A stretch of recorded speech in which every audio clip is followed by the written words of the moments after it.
I'm just asking. No. So. Pretty? That's not, I don't like that word like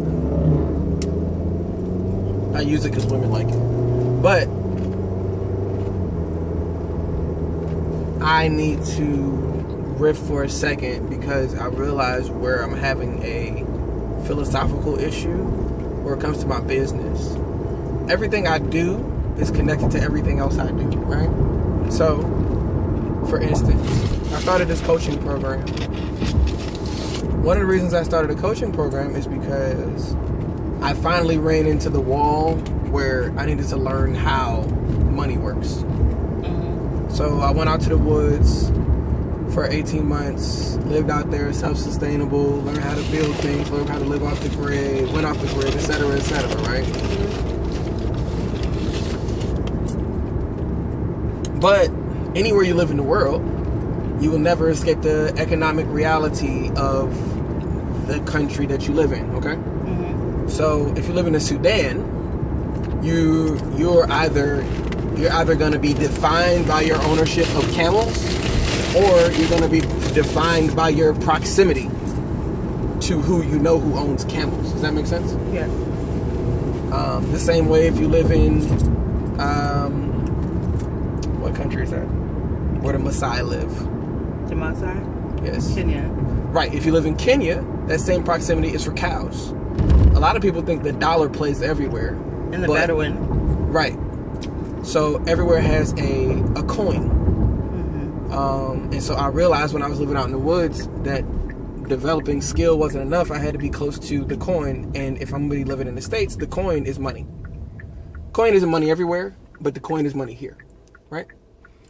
So I ran into a group on Twitter of prominent black professionals who had money.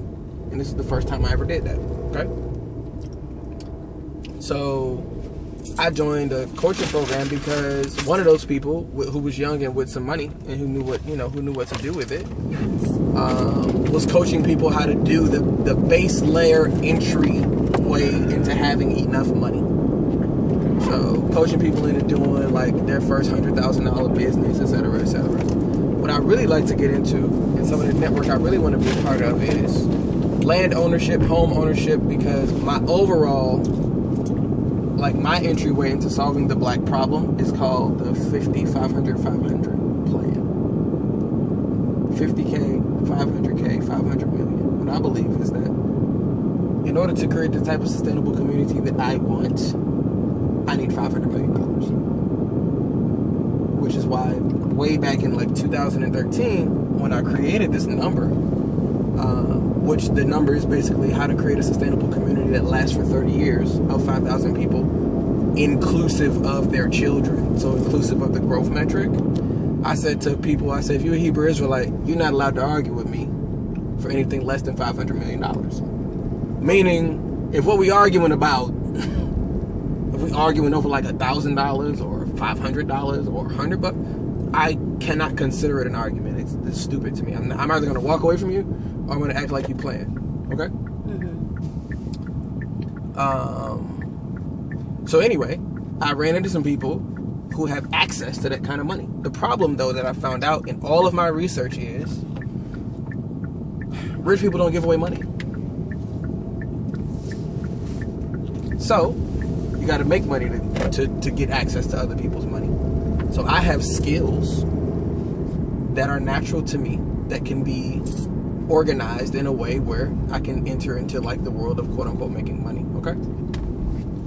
That's how everything is connected. Still in black liberation, but one thing I have noticed is most people that are trying to solve the black problem, what's wrong with black people? How can we help black people succeed? Nobody that I know has yet been successful in solving that part of the problem. And so I'm trying to solidify my why. So first, I took my brand, YBY, which is the brand for my poetry and my books, the Yoez Arabian Yiftach brand, and I created this thing called the YBY Exchange. The reason I called it the Yoez Arabian Yiftach Exchange is because I believe in betting on myself, and I know what I'm going to be about tomorrow. what I have found about people who build organizations is sometimes when I bake people into an organization, they might not really be passionate about that thing tomorrow. Whereas I know what I'm going to be passionate about tomorrow because it's what I was passionate about yesterday. My passions do not change. I'm passionate about the liberation of our people. I'm passionate about educating our people. I'm passionate about children. And I'm passionate about doing God's work for the indigo children. I really am. None of that stuff ever changes. So whether or not it be police brutality, whatever, it's always those four things. It's always, and I do that by creating and maintaining institutions. That's always something that never changes. Some of the institutions I created open mics, I've created restaurants, I've created groups and institutions. These are things that I've created that help solve the overall problem. I'm never going to stop doing that, like ever, like until like I'm 300 years old. I'm never ever going to stop doing that. So that's why I wanted to create a company based upon myself.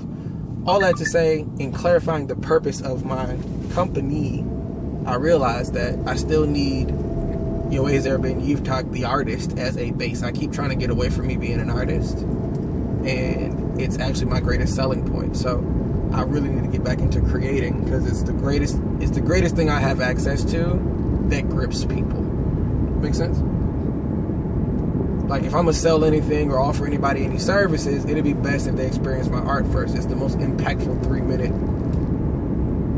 pieces of myself that I can give you. You know what I'm saying? So yeah, that's been my train of thought recently about like how I'm structuring my Mind for Hire offer or my Mind for Hire like service. Is like what's behind it, and what's behind it is the person, not necessarily the service. Because the service, I can hire somebody to work, but the person who creates the authority is me, and I don't have enough published content to manage and meter out my personal authority level.